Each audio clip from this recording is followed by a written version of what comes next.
2024 को भारत पहुंची।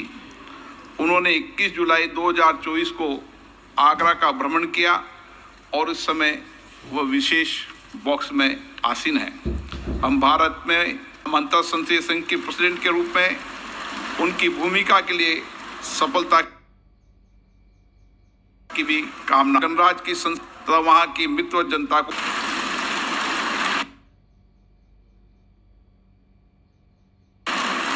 मान्य सदस्यगण से पहले ही सूचित किया जा चुका है कि माननीय वित्त मंत्री जी के बजट भाषण की प्रति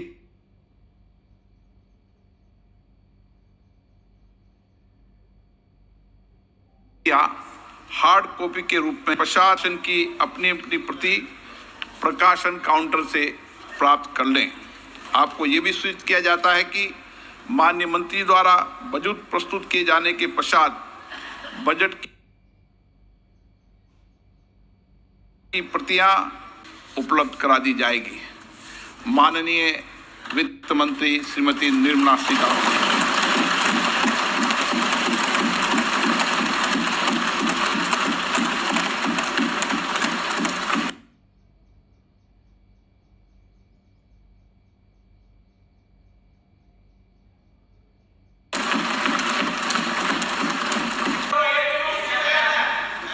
Honorable Speaker, I present the budget for 24-25.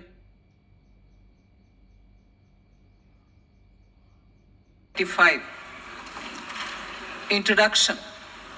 The people of India, Honorable Prime Minister Shri Narendra Modi, and re-elected it for a historic third term under his leadership.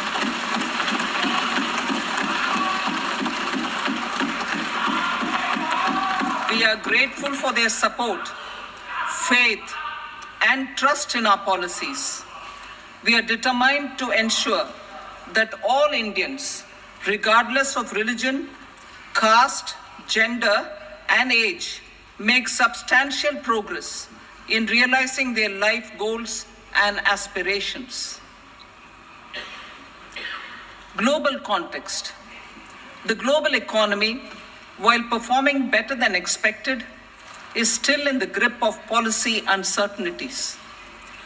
Elevated asset prices, political uncertainties, and shipping disruptions continue to pose significant downside risks for growth and upside risks to inflation.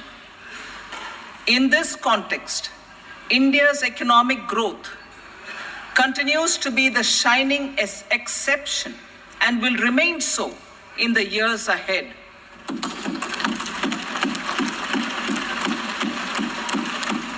India's inflation continues to be low, stable, and moving towards the 4% target. Core inflation, that is non-food and non-fuel, currently is 3.1%. Steps are being taken to ensure supplies of perishable goods reach markets adequately.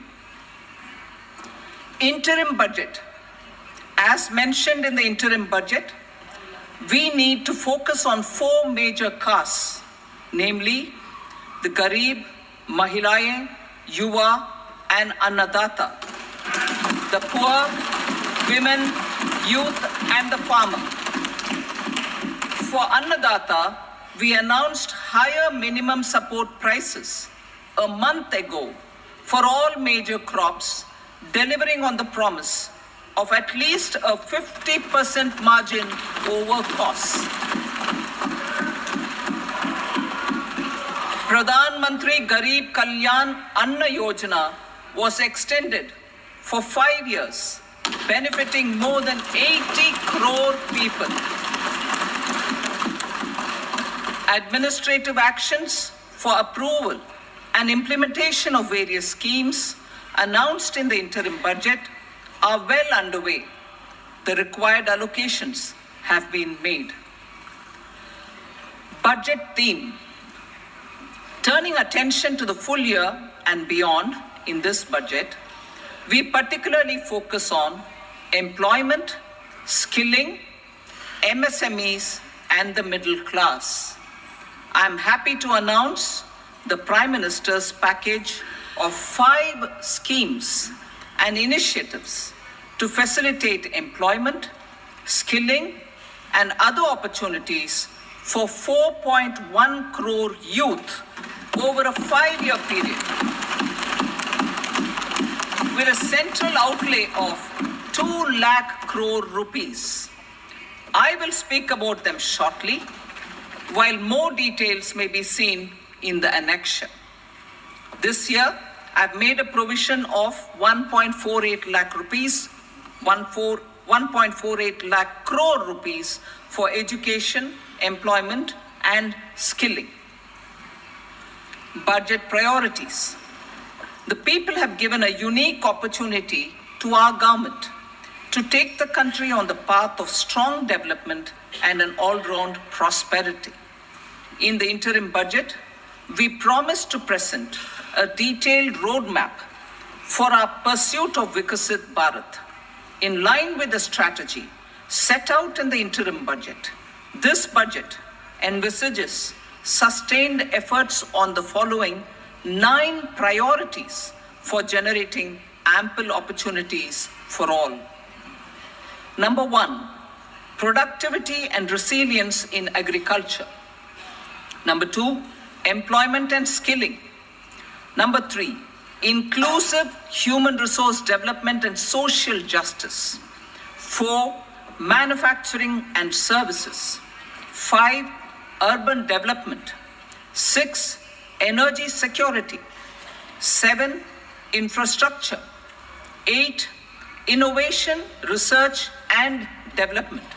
And 9, next generation reforms. Subsequent budgets will build on these and add more priorities and actions. A more detailed formulation will be carried out as part of the economic policy framework, about which I will speak later in this speech. This budget details some of the specific actions to be initiated in the current year towards fulfillment of these priorities, with potential for transformative changes. The budget also covers some of the previously made announcements with intent to strengthen them and step up their implementation for expediting our journey towards the goal of Vikasit Bharat. Priority 1, productivity and resilience in agriculture. Transforming agricultural research. Our government will undertake a comprehensive review of the agricultural research setup to bring the focus on raising productivity and developing climate-resilient varieties. Funding will be provided in challenge mode, including to the private sector. Domain experts, both from the government and outside, will oversee the conduct of such research. Release of new varieties. New 109 high-yielding and climate-resilient varieties of 32 field and horticultural crops will be released for cultivation by farmers. Natural farming. In the next 2 years, 1 crore farmers across the country will be initiated into natural farming, supported by certification and branding. Implementation will be through scientific institutions and willing gram panchayats. 10,000 need-based bio-input resource centers will be established. Missions for pulses and oil seeds. For achieving self-sufficiency in pulses and oil seeds, we will strengthen their production, storage, and marketing. As announced in the interim budget, a strategy is being put in place to achieve Atmanirbharta for oil seeds such as mustard, groundnut, sesame, soybean, and sunflower. Vegetable production and supply chains. Large-scale clusters for vegetable production will be developed closer to major consumption centers. We will promote farmer-producer organizations, cooperatives, and startups for vegetable supply chains, including for collection and storage and marketing. Digital public infrastructure for agriculture. Buoyed by the success of the pilot project, our government, in partnership with the states, will facilitate the implementation of the digital public infrastructure in agriculture for coverage of farmers and their lands in 3 years. During this year, digital crop survey for Kharif using the DPI will be taken up in 400 districts. The details of 6 crore farmers and their lands will be brought into the farmer and land registries. Further, the issuance of Jan Samarth based Kisan credit cards will be enabled in 5 states. Shrimp production and export. Financial support for setting up a network of nucleus breeding centers for shrimp brood stocks will be provided. Financing for shrimp farming, processing, and export will be facilitated through NABARD. National Cooperation Policy. Our government will bring out a national cooperation policy for systematic, orderly, and all-round development of the cooperative sector, fast-tracking growth of rural economy and generation of employment opportunities on a large scale will be the policy goal. This year, I have made a provision of 1.52 lakh crore rupees for agriculture and allied sectors.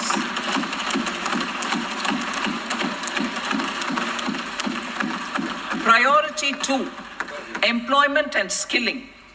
Employment-linked incentive. Our government will implement following 3 schemes for employment-linked incentive as part of the Prime Minister's package.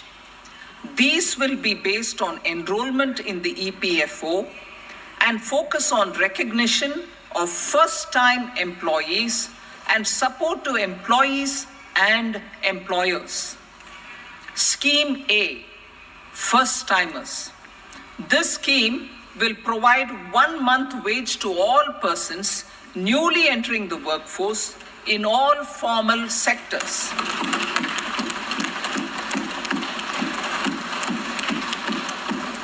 Direct benefit transfer of 1 month's salary in 3 installments to first-time employees as registered in the EPFO will be up to 15,000 rupees.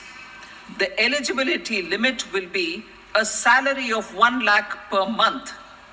The scheme is expected to benefit 210 lakh youths.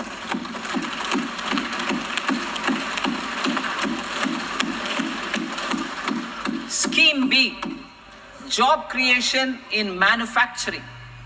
This scheme will incentivize additional employment in the manufacturing sector linked to the employment of first-time employees. An incentive will be provided at specified scale directly both to the employee and the employer with respect to their EPFO contribution in the first 4 years of employment. The scheme is expected to benefit 30 lakh youth entering employment and their employers.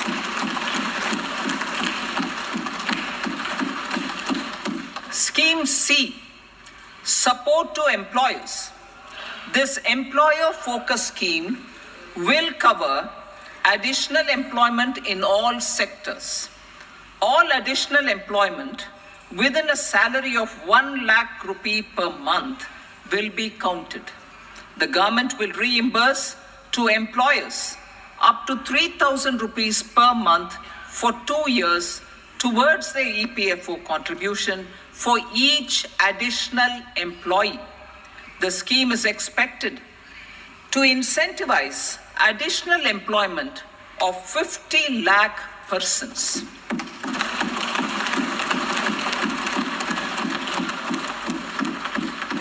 Participation of women in the workforce. We will facilitate higher participation of women in the workforce through setting up of working women hostels in collaboration with industry and establishing creches. In addition, the partnership will seek to organize women-specific skilling programs and promotion of market access for women SHG enterprises. Skilling program. I'm happy to announce a new centrally sponsored scheme as the fourth scheme under the Prime Minister's package for skilling in collaboration with state governments and industry. 20 lakh youth will be skilled over a 5-year period.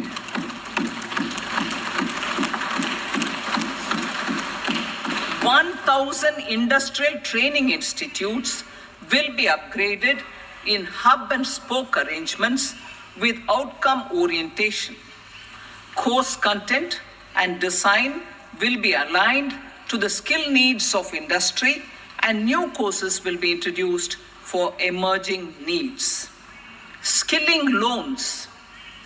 The model skill loan scheme will be revised to facilitate loans up to 7.5 lakh rupees with a guarantee from a government promoted fund. This measure is expected to help 25,000 students every year.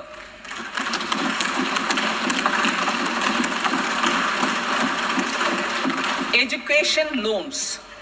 For helping our youth who have not been eligible for any benefit under government schemes and policies, I am happy to announce a financial support for loans up to 10 lakh rupees for higher education in domestic institutions.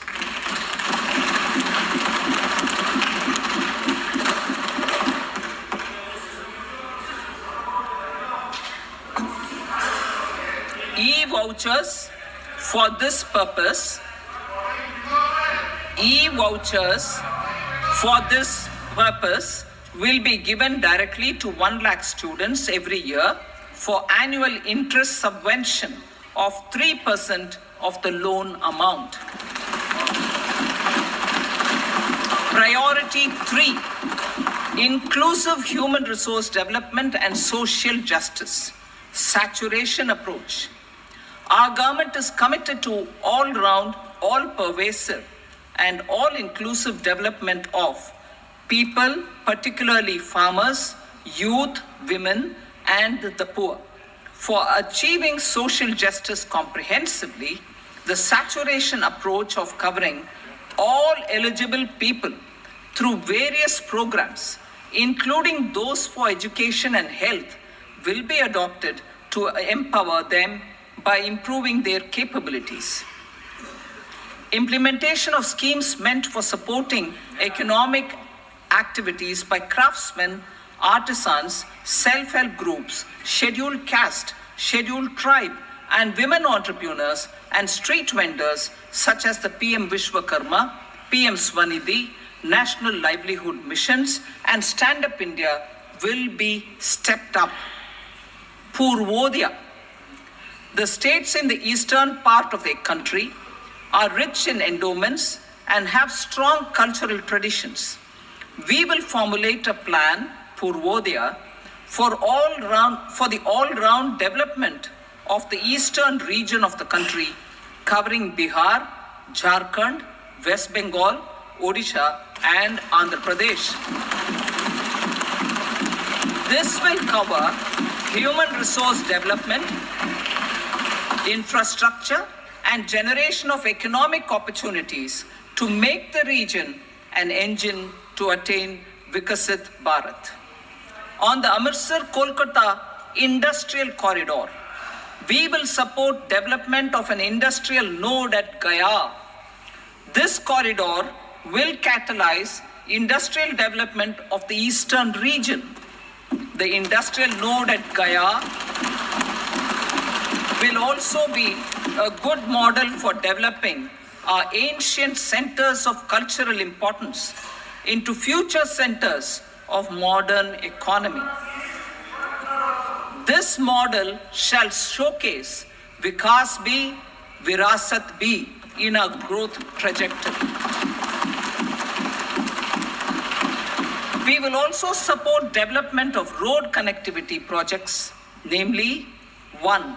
Patna-Purnia Expressway, 2. Buxar-Bhagalpur Expressway, 3. Bodh Gaya, Rajgir, Vaishali and Darbhanga spurs, and 4. Additional 2-lane bridge over River Ganga at Buxar at a total cost of 26,000 crore rupees.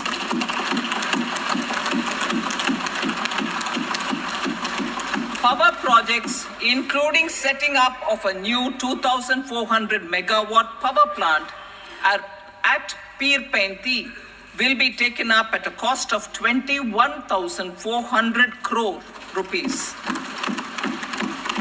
New airports, medical colleges, and sports infrastructure in Bihar will be constructed. An additional allocation to support capital investments will be provided. The requests of Bihar government for external assistance from multilateral development banks will be expedited.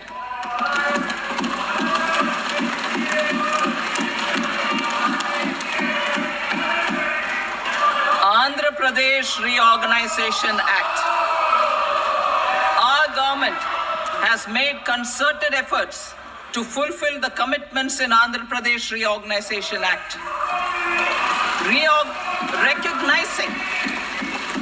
Recognizing the state's need for the capital, recognizing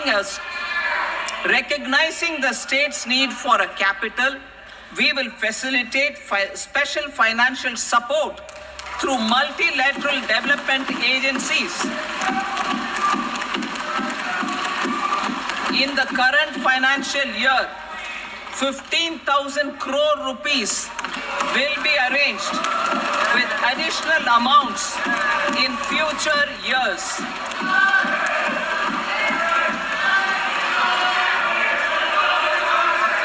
Our government is fully committed to financing and early completion of the Polavaram irrigation project, which is the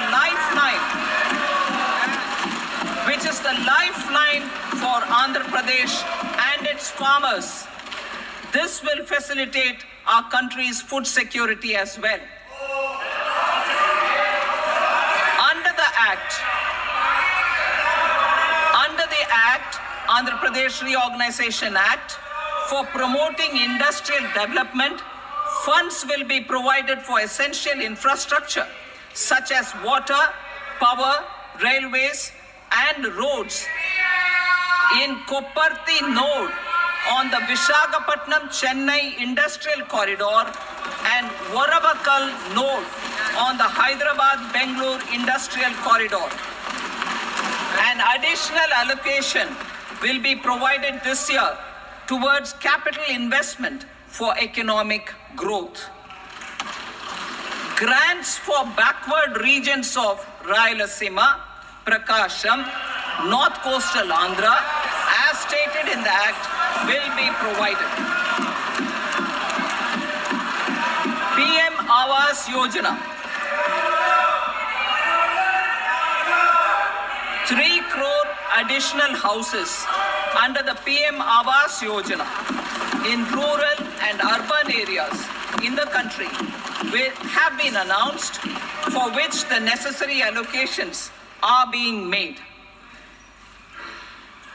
Women-led development. For promoting women-led development, the budget carries an allocation of more than 3 lakh crore for schemes benefiting women and girls. This signals our government's commitment for enhancing women's role in economic development. Pradhan Mantri Janjatiya Unnat Gram Abhiyan. For improving the socio-economic condition of tribal communities, we will launch the Pradhan Mantri Janjatiya Unnat Gram Abhiyan by adopting saturation coverage for tribal families in tribal majority villages and aspirational districts.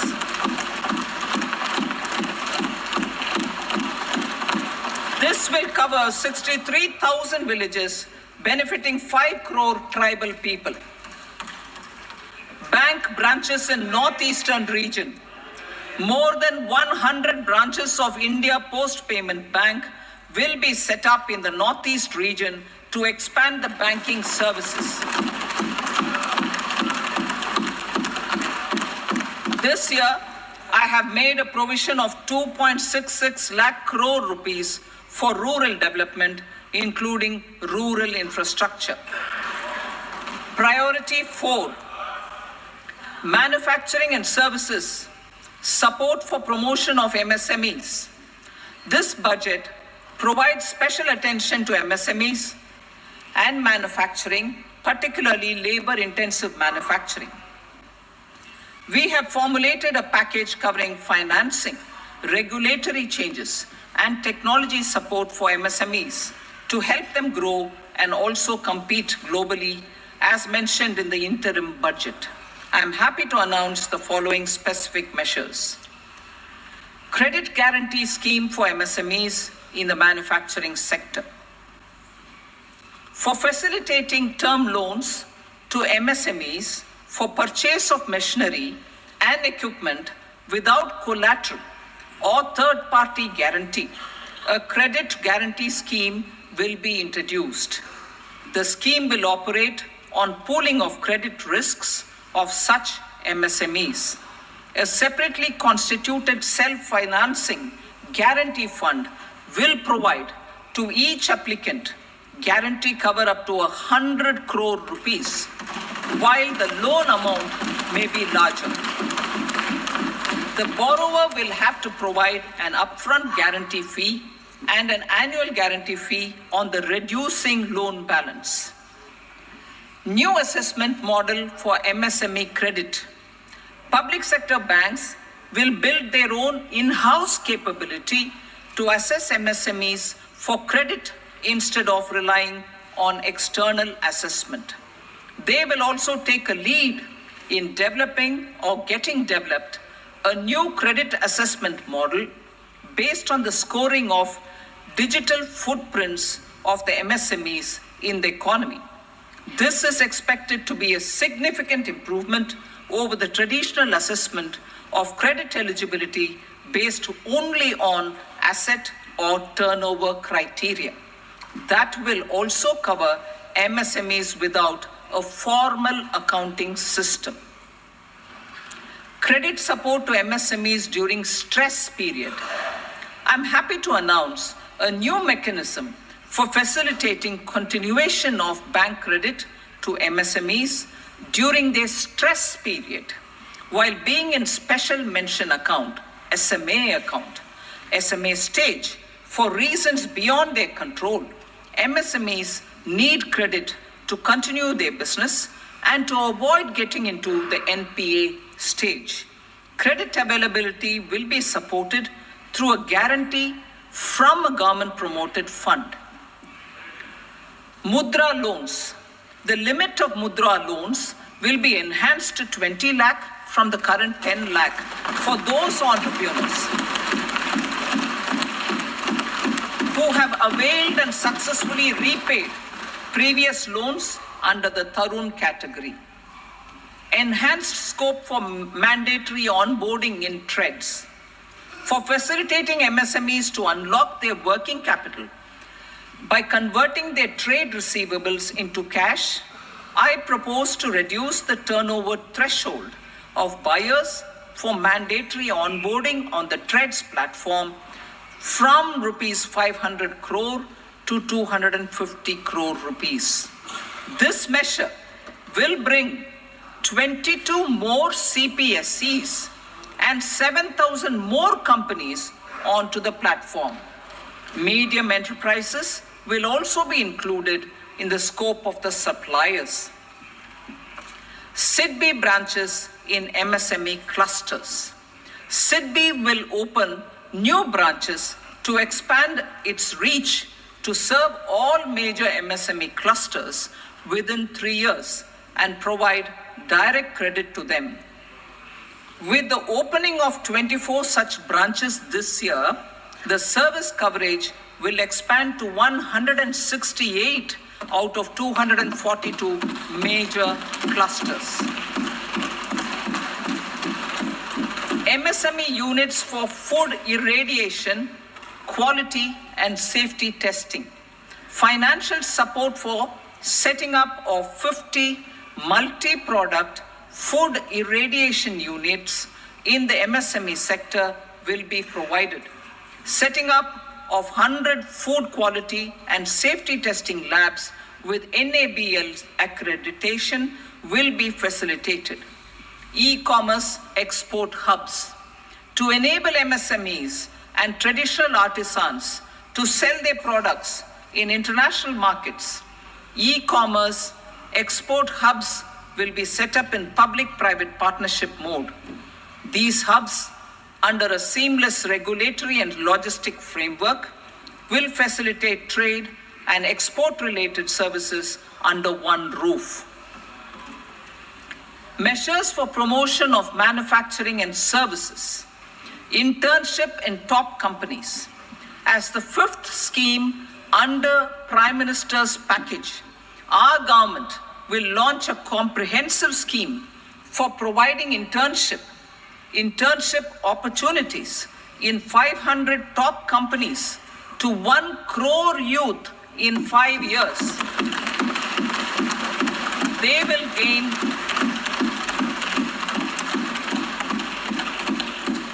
will gain exposure for 12 months to real-life business environment, varied professions, and employment opportunities.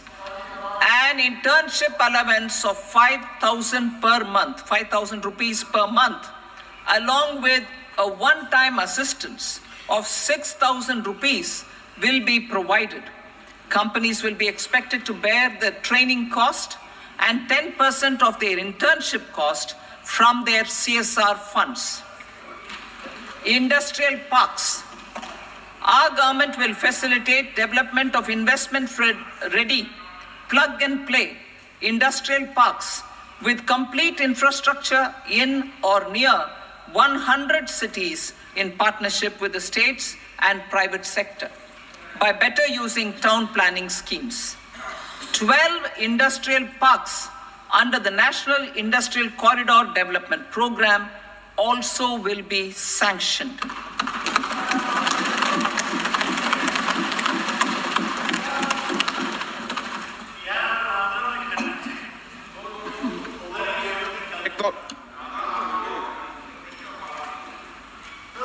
Veggie paper, no.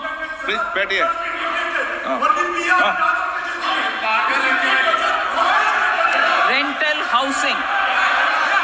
Rental housing with dormitory type accommodation for industrial workers will be, just 1 minute. Rental housing, I repeat, rental housing with dormitory type accommodation for industrial workers will be facilitated in PPP mode with VGF support and commitment from anchor industries.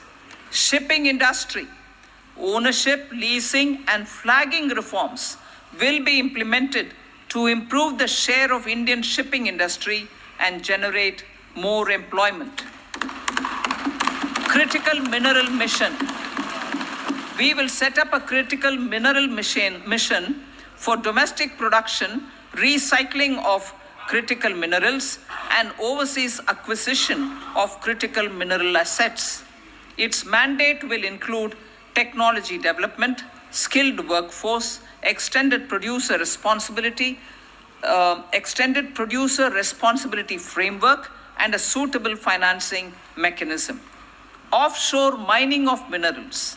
Our government will launch the auction of the first tranche of offshore blocks for mining, building on the exploration already carried out. digital public infrastructure applications. Turning to the services sector, I propose development of DPI applications at population scale for productivity gains, business opportunities, and innovation by the private sector. These are planned in the areas of credit, e-commerce, education, health, law and justice, logistics, MSME service delivery, and urban governance. Integrated technology platform for IBC ecosystem. An integrated technology platform will be set up for improving the outcomes under the Insolvency Bankruptcy Code for achieving consistency, transparency, timely processing, and better oversight for all stakeholders. Voluntary closure of LLPs.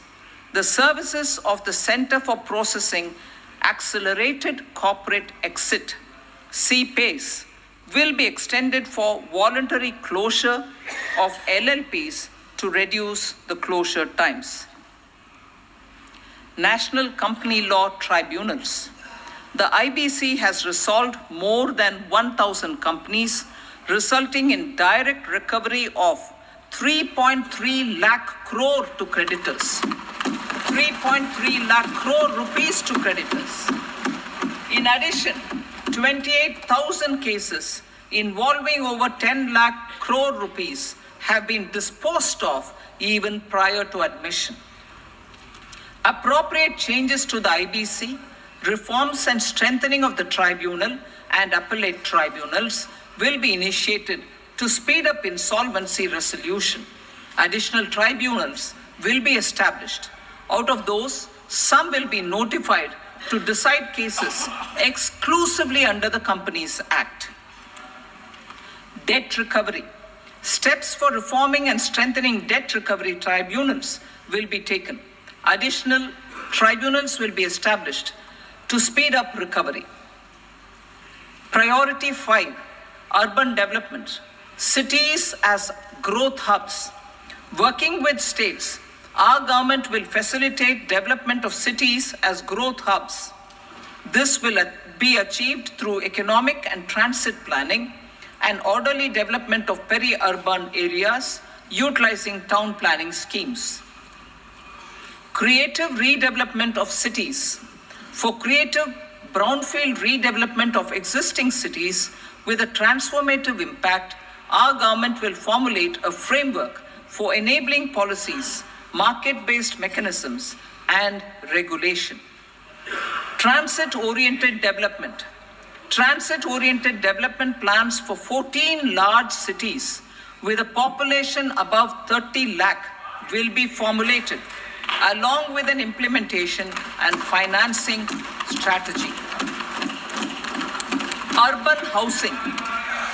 Under the PM Awas Yojana, Urban 2.0, housing needs of 1 crore urban poor and middle-class families will be addressed with an investment of 10 lakh crore rupees. This will include the central assistance of 2.2 lakh crore rupees in the next 5 years. A provision of interest subsidy to facilitate loans at affordable rates is also envisaged. In addition, enabling policies and regulations for efficient and transparent rental housing markets with enhanced availability will also be put in place. Water supply and sanitation. In partnership with state governments and multilateral development banks, we will promote water supply, sewage treatments, and solid waste management projects and services for 100 large cities through bankable projects. These projects will also envisage use of treated water for irrigation and filling up of tanks in nearby areas. Street markets. Building on the success of PM Swanidhi scheme in transforming the lives of street vendors, our government envisions a scheme to support each year over the next 5 years the development of 100 weekly hearts or street food hubs in select cities. Stamp duty. We will encourage states which continue to charge high stamp duty to moderate the rates for all and also consider further lowering duties for properties purchased by women. This reform will be made an essential component of urban development schemes. Priority 6, energy security, energy transition. In the interim budget, I had announced our strategy to sustain high and more resource-efficient economic growth, along with the energy security in terms of availability, accessibility, and affordability. We will bring out a policy document on appropriate energy transition pathways that balances the imperatives of employment, growth, and environmental sustainability. PM Surya Ghar Muft Bijli Yojana. PM Surya Ghar Muft Bijli Yojana. In line with the announcement in the interim budget,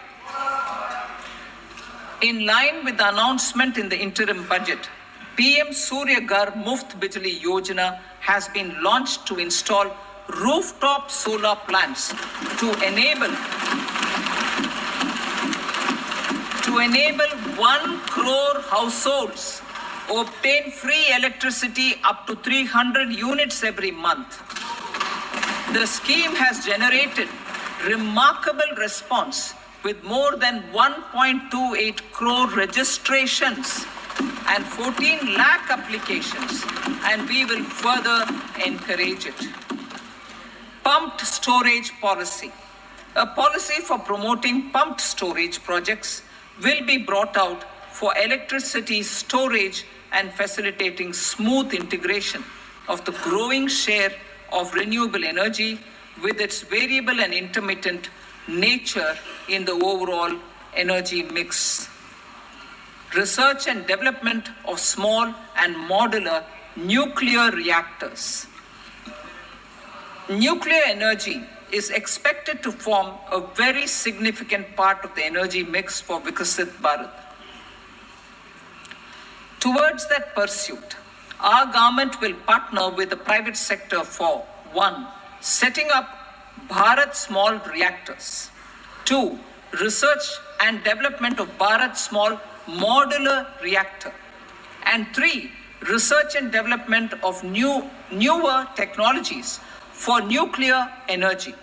The R&D funding announced in the interim budget will be made available for this sector also.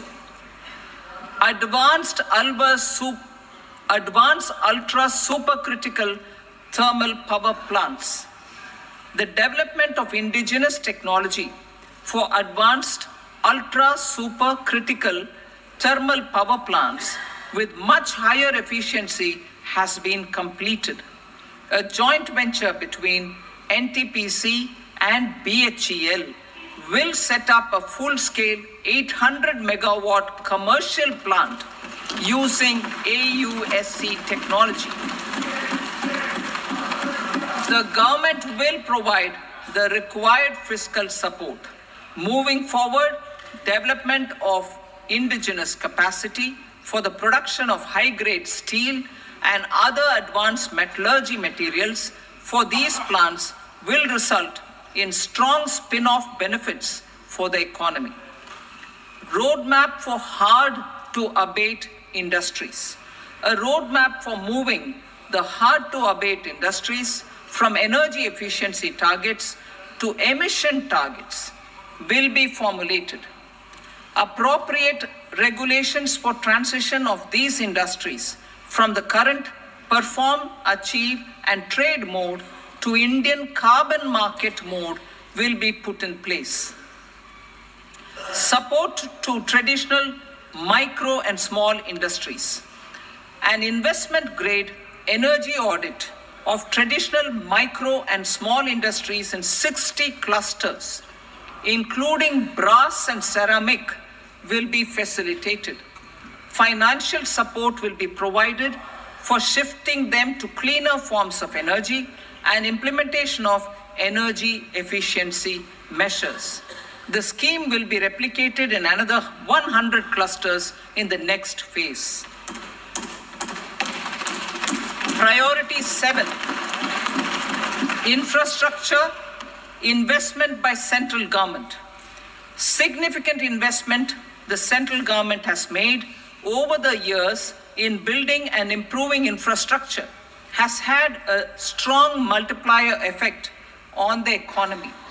We will endeavor to maintain strong fiscal support for infrastructure over the next 5 years in conjunction with imperatives of other priorities and fiscal consolidation.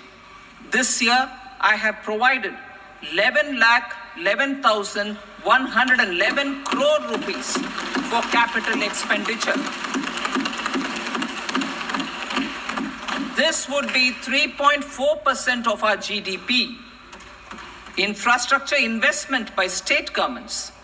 We will encourage states to provide support of similar scale for infrastructure, subject to their development priorities.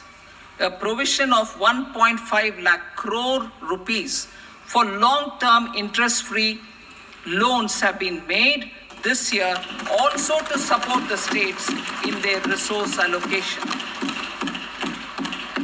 Private investment in infrastructure. Investment in infrastructure by private sector will be promoted through viability gap funding and enabling policies and regulations. A market-based financing framework will be brought out. Pradhan Mantri Gram Sadak Yojana, Phase 4 of the PMGSY will be launched to provide all-weather connectivity to 25,000 rural habitations, which have become eligible in view of their population increase.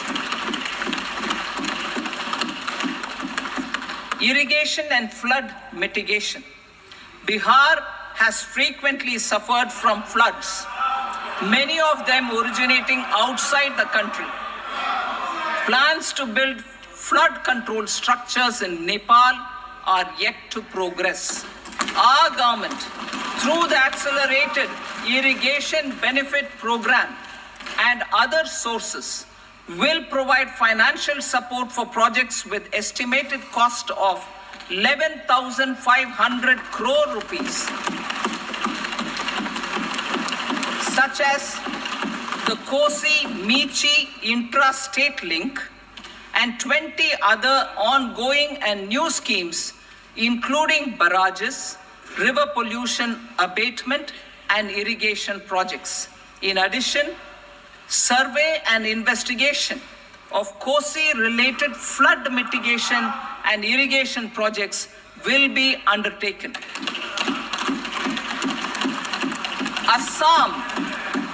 Assam grapples with floods every year by the Brahmaputra River and its tributaries originating outside India.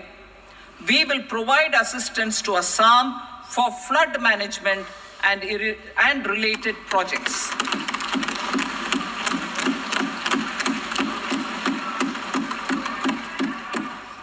Himachal Pradesh suffered extensive losses due to floods last year. Our government will provide assistance to the state for reconstruction and rehabilitation through multilateral development assistance.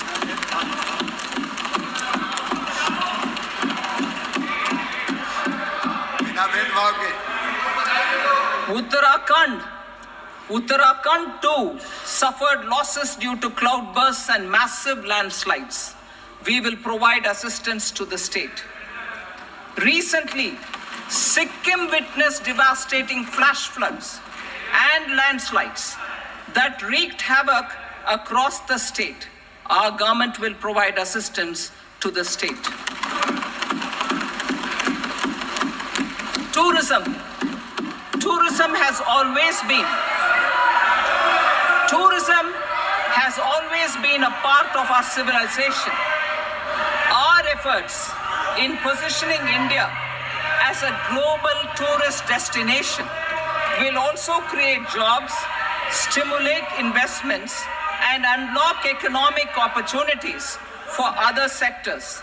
In addition to the measures outlined in the interim budget, I propose the following measures.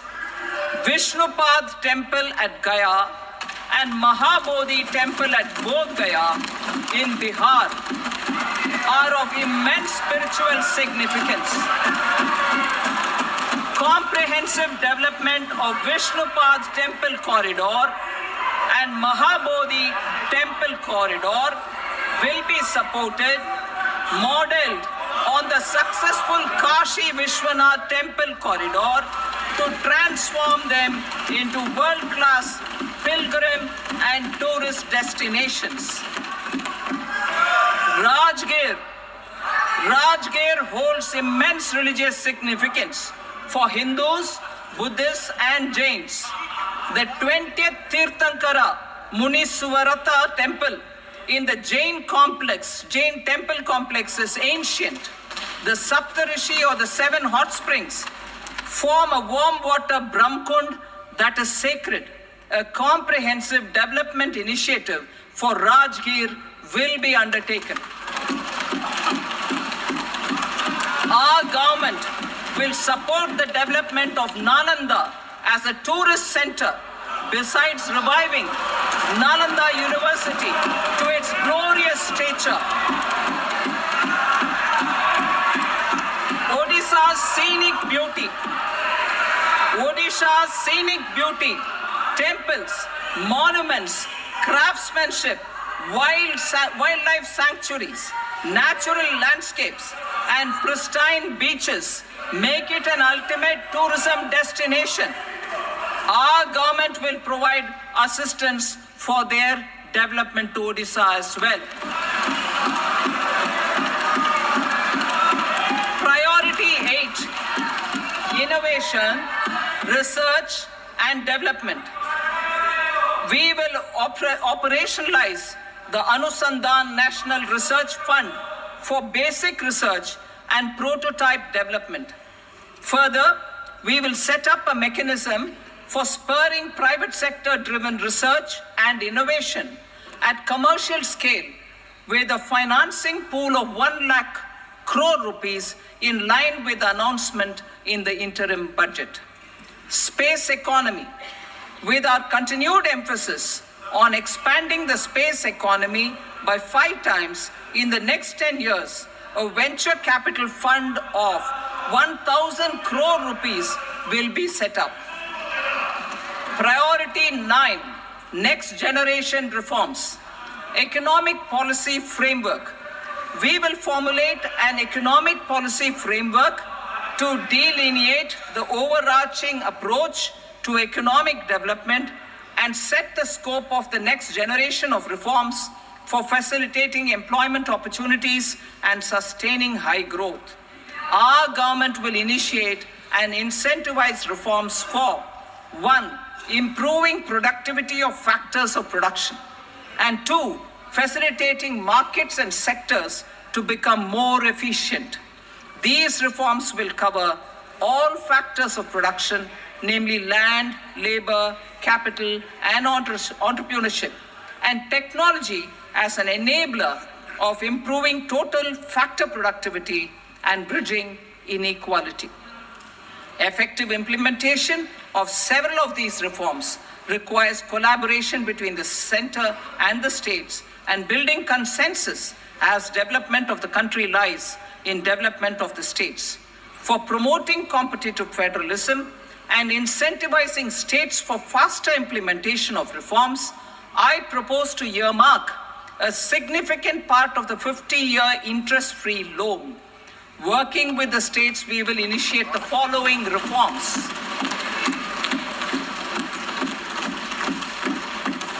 Land-related reforms and actions, both in the rural and urban areas, will cover land administration, will cover 1. Land administration, planning and management, and 2. Urban planning usage, and building bylaws. These will be incentivized for completion within the next 3 years through appropriate fiscal support. Rural land-related actions. Rural land-related actions will include 1. Assignment of unique land parcel identification number, UL PIN, or Bhu Aadhaar for all lands. 2. Digitization of cadastral maps. 3. Survey of subdivisions, survey of map subdivisions as per current ownership. 4. Establishment of land registry. And 5. Linking to the farmers registry. These actions will also facilitate credit flow and other agricultural services. Urban land-related actions. Land records in urban areas will be digitized with GIS mapping. An IT-based system for property record administration, updating, and tax administration will be established. These will also facilitate improving the financial position of urban local bodies. Labor-related reforms. Services to labor. Our government will facilitate the provision of a wide array of services to labor, including those for employment and skilling. A comprehensive integration of e-Shram portal with other portals will facilitate such one-stop solution. Open architecture databases for the rapidly changing labor market, skill requirements, and available job roles, and a mechanism to connect job aspirants with potential employers and skill providers will be covered in these services. Shram Suvidha and Samadhan portal. Shram Suvidha and Samadhan portal will be revamped to enhance ease of compliance for industry and trade. Capital and entrepreneurship related reforms, financial sector vision and strategy. For meeting financing needs of the economy, our government will bring out a financial sector vision and strategy document to prepare the sector in terms of size, capacity, and skills. This will set the agenda for the next 5 years and guide the work of the government, regulators, financial institutions, and market participants. Taxonomy for climate finance. We will develop taxonomy for climate finance for enhancing the availability of capital for climate adaptation and mitigation. This will support achievement of the country's climate commitments and green transition. Variable capital company structure. We will seek the required legislative approval for providing an efficient and flexible mode for financing leasing of aircrafts and ships and pooled funds of private equity through a variable company structure. Foreign direct investments and overseas investment. The rules and regulations for foreign direct investment and overseas investments will be simplified to 1. Facilitate foreign direct investments, 2. Nudge prioritization, and 3. Promote opportunities for using Indian rupee as a currency for overseas investment. NPS Vatsalya. NPS Vatsalya, a plan for contribution by parents and guardians for minors, will be started. On attaining the age of majority, the plan can be converted seamlessly into a normal NPS account. Use of technology.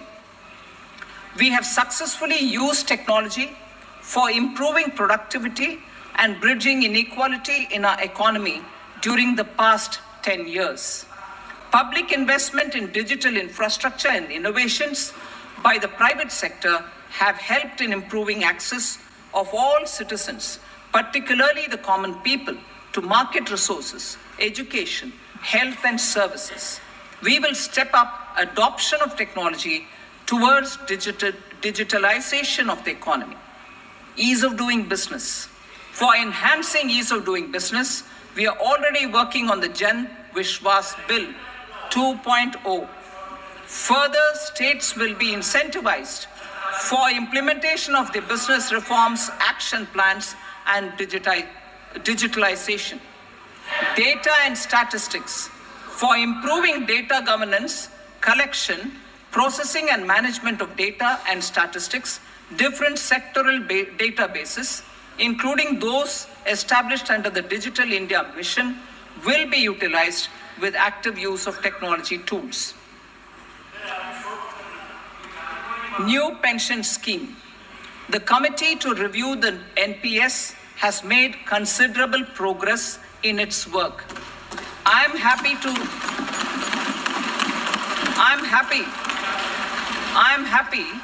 that the staff side of the National Council of the Joint Consultative Machinery for Central Government Employees has taken a constructive approach. A solution will be evolved which addresses the relevant issues while maintaining fiscal prudence to protect the common citizens. Budget estimates for 24-25.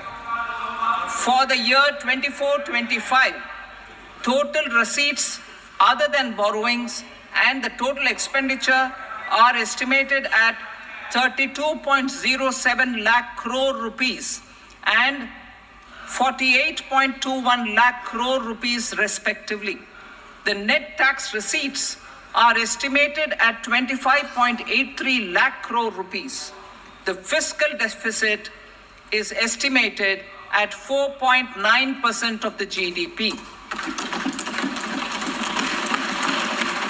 The gross and the net market borrowings through dated securities during 24-25 are estimated at 14.01 lakh crore rupees and 11.63 lakh crore rupees respectively. Both will be less than that in 23-24. The fiscal consolidation path announced by me in 2021 has served our economy very well, and we aim to reach the deficit below 4.5% next year. The government is committed to staying the course. From 2026-27 onwards, our endeavor will be to keep the fiscal deficit each year such that the central government's debt will be on a declining path as percentage of GDP. I will now move to part B.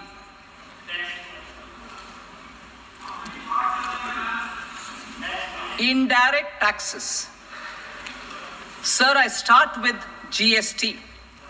It has decreased tax incidence on the common man, reduced compliance burden and logistics cost for trade and industry, and enhanced revenues of the central and the state governments. It is a success of vast proportions.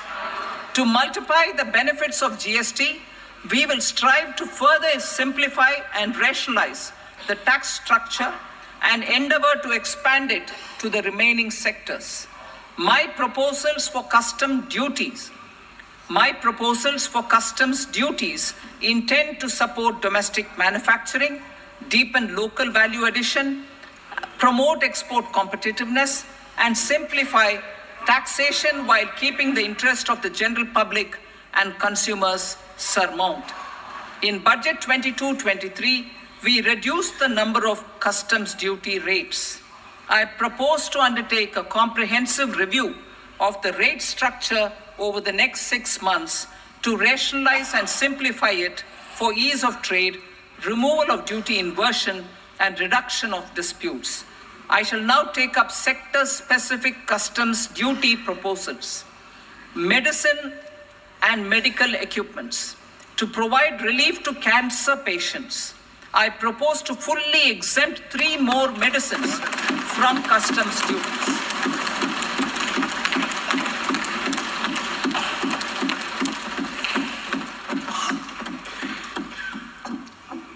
I also propose changes in the BCD on X-ray tubes and flat panel detectors for use in medical X-ray machines under the phased manufacturing program so as to synchronize them with the domestic capacity addition.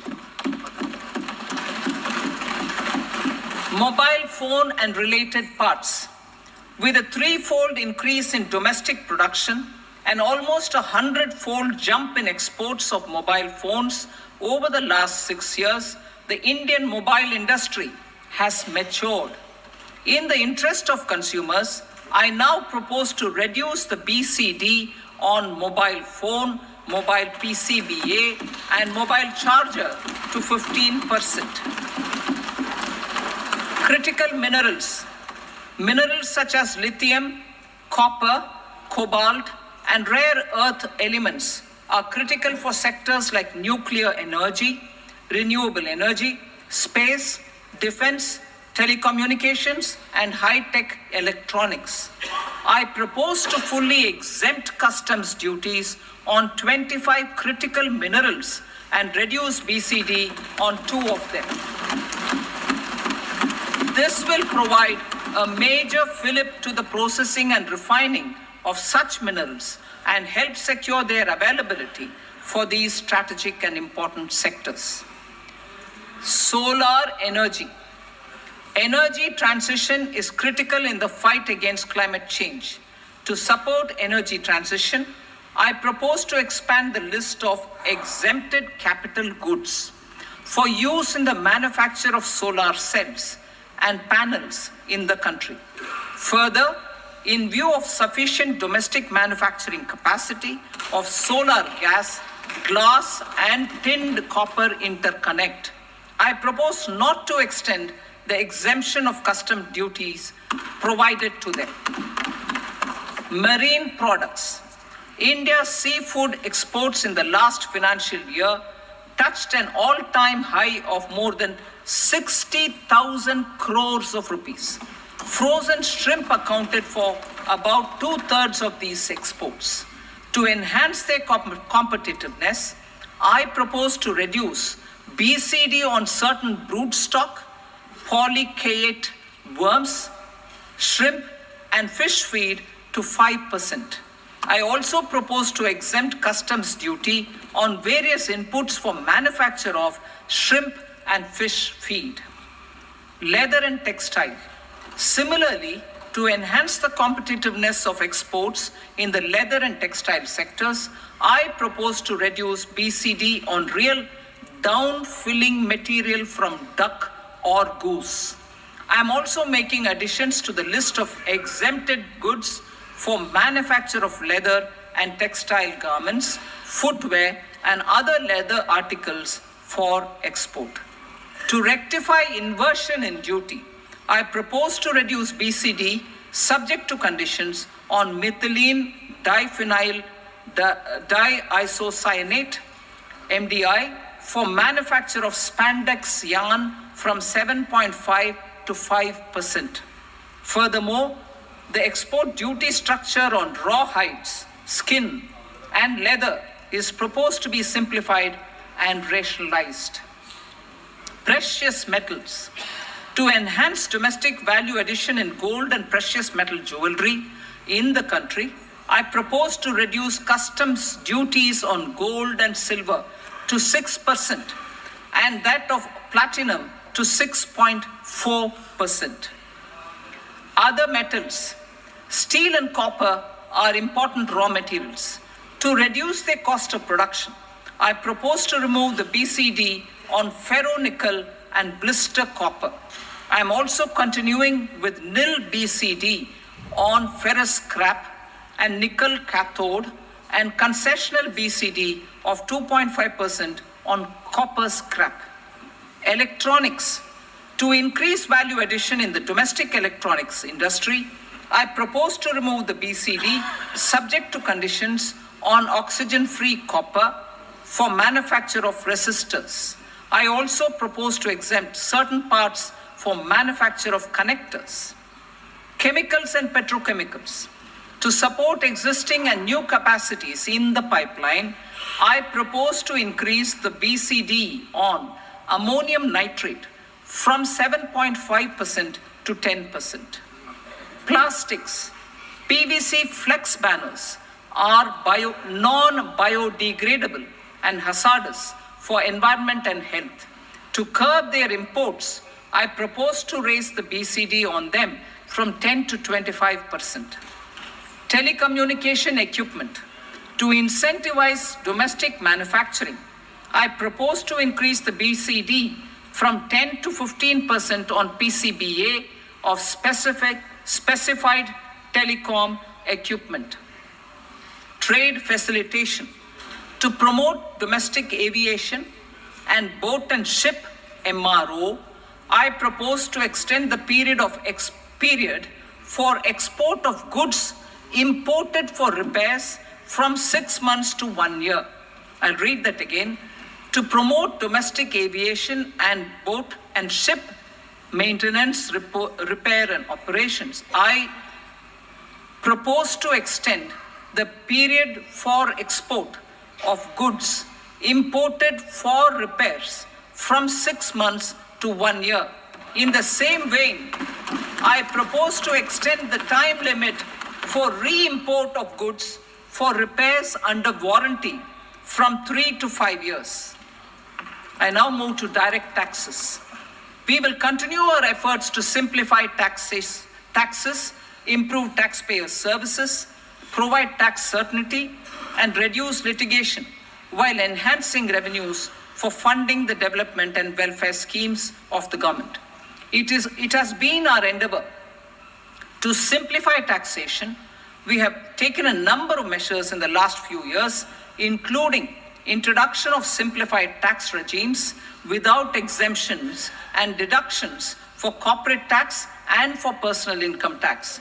This has been appreciated by taxpayers. 58% of corporate tax came from the simplified tax regime in the financial year 22-23.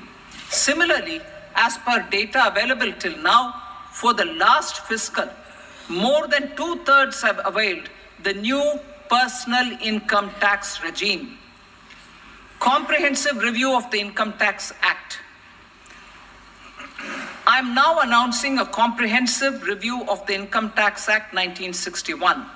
The purpose is to make the act concise, lucid, easy to read and understand. This will reduce disputes and litigation, thereby providing tax certainty to the taxpayers. I will also bring down the demand embroiled in litigation. It is proposed to be completed in 6 months.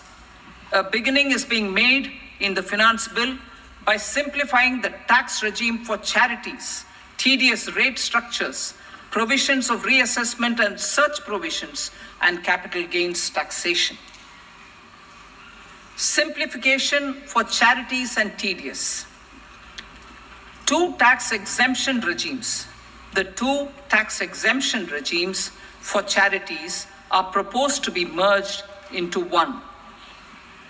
The 5% TDS rate on many payments is being merged into the 2% TDS rate, and the 20% TDS rate on repurchase of units by mutual funds or UTI is being withdrawn. TDS rate on e-commerce operators is proposed to be reduced from 1 to 0.1%. Moreover, credit of TCS is proposed to be given in the TDS to be deducted on salary. Further, I propose to decriminalize delay for payment of TDS up to the due date of filing statement for the same. I also plan to provide a standard operating procedure for TDS defaults and simplify and rationalize the compounding guidelines for such defaults. Simplification of reassessment. I propose to thoroughly simplify the provisions for reopening and reassessment.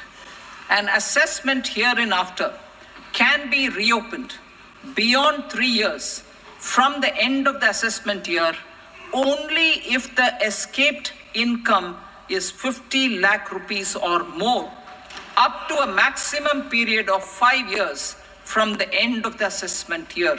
Even in such cases, a time limit of 6 years before the year of the search, as against the existing time limit of 10 years, is being proposed. This will reduce tax uncertainty and disputes. Simplification and rationalization of capital gains. Capital gains taxation is also proposed to be hugely simplified. Short-term gains on certain financial assets shall henceforth attract a tax rate of 20%, while that on all other financial assets and all non-financial assets shall continue to attract the applicable tax rate. Long-term gains on all financial and non-financial assets, on the other hand, will attract a tax rate of 12.5%. For the benefit of the lower and the middle income classes, I propose to increase the limit of exemption of capital gains on certain financial assets to 1.25 lakh rupees per year. Listed financial assets held for more than a year will be classified as long-term, while unlisted financial assets and all non-financial assets will have to be held for at least 2 years to be classified as long-term. Unlisted bonds and debentures, debt mutual funds, and market-linked debentures, irrespective of holding period, however, will attract tax on capital gains at applicable rates. Taxpayer services. All the major taxpayer services under GST and most services under customs and income tax have been digitalized. All remaining services of customs and income tax, including rectification and order giving effect to appellate orders, shall be digitalized and made paperless over the next 2 years. Litigation and appeals. While our concerted efforts to reduce pendency of appeals at various appellate fora are beginning to show good results, it will continue to engage our highest attention. To dispose of the backlog of first appeals, I plan to deploy more officers to hear and decide such appeals, especially those with large tax effect. For resolution of certain income tax disputes pending an appeal, I am also proposing Vivad Se Vishwas Scheme 2024. Further, I propose to increase monetary limits for filing appeals related to direct taxes, excise, and service tax in the tax tribunals, high courts, and Supreme Court to 60 lakh rupees, 2 crore rupees, and 5 crore respectively, with a view to reduce litigation and provide certainty in international taxation. We will expand the scope of safe harbor rules and make them more attractive. We will also streamline the transfer pricing assessment procedure. Employment and investment. I have a few proposals to promote investment and foster employment. First of all, to bolster the Indian startup ecosystem, boost the entrepreneurial spirit, and to support innovation, I propose to abolish the so-called angel tax for all classes of investors. Second, there is tremendous potential for cruise tourism in India. To give a fillip to this employment-generating industry, I am proposing a simpler tax regime for foreign shipping companies operating domestic cruises in the country. Third, India is a world leader in the diamond cutting and polishing industry, which employs a large number of skilled workers. To further promote the development of this sector, we would provide for safe harbor rates for foreign mining companies selling raw diamonds in the country. Fourth, to attract foreign capital for our development needs, I propose to reduce the corporate tax rate on foreign companies from 40 to 35%. Deepening the tax base, I have a couple of proposals for deepening the tax base. First, security transaction tax on futures and options of securities is proposed to be increased to 0.02% and 0.1% respectively. Second, for reasons of equity, I propose to tax income received on buyback of shares in the hands of recipients. Other proposals: to improve social security benefits, deduction of expenditure by employers towards NPS is proposed to be increased from 10 to 14% of the employee's salary. Similarly, deduction of this expenditure up to 14% of salary from the income of employees in private sector, public sector banks and undertakings opting for the new tax regime is proposed to be provided. Indian professionals working in multinationals get ESOPs and invest in social security schemes and other movable assets abroad.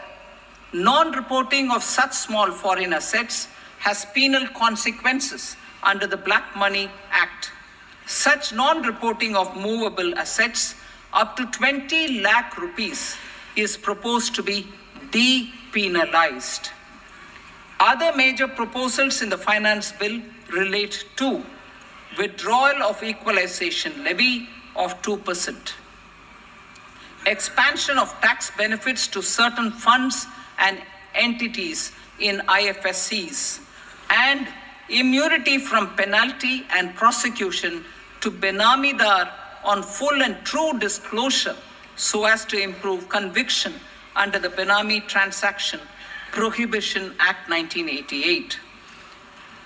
Personal income tax. Coming to personal income tax rates, I have two announcements to make for those opting for the new tax regime.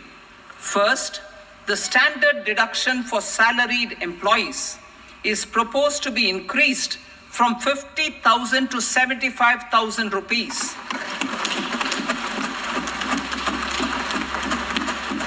Similarly, deduction on family pension for pensioners is proposed to be enhanced from 15,000 to 25,000 rupees.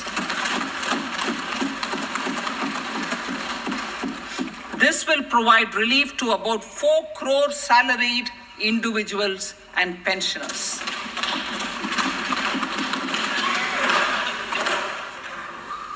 Second, in the new tax regime, the tax rate structure is proposed to be revised as follows: 0 to 3 lakh rupees, nil; 3 to 7 lakh rupees, 5%; 7 to 10 lakh rupees, 10%; 10 to 12 lakh rupees, 15%; 12 to 15 lakh rupees, 20%; and above 15 lakh rupees, 30%.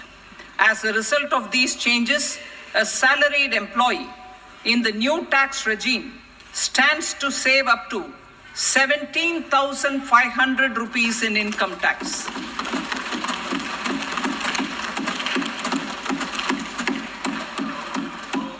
Apart from these, I am also making some other changes as given in the annexure.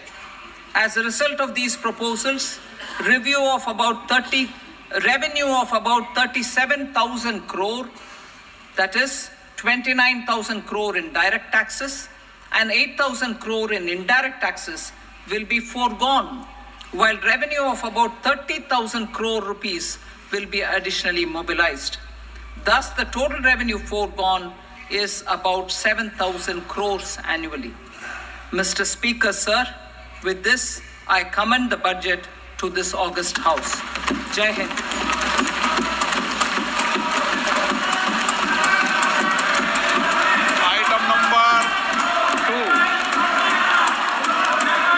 Item number 2.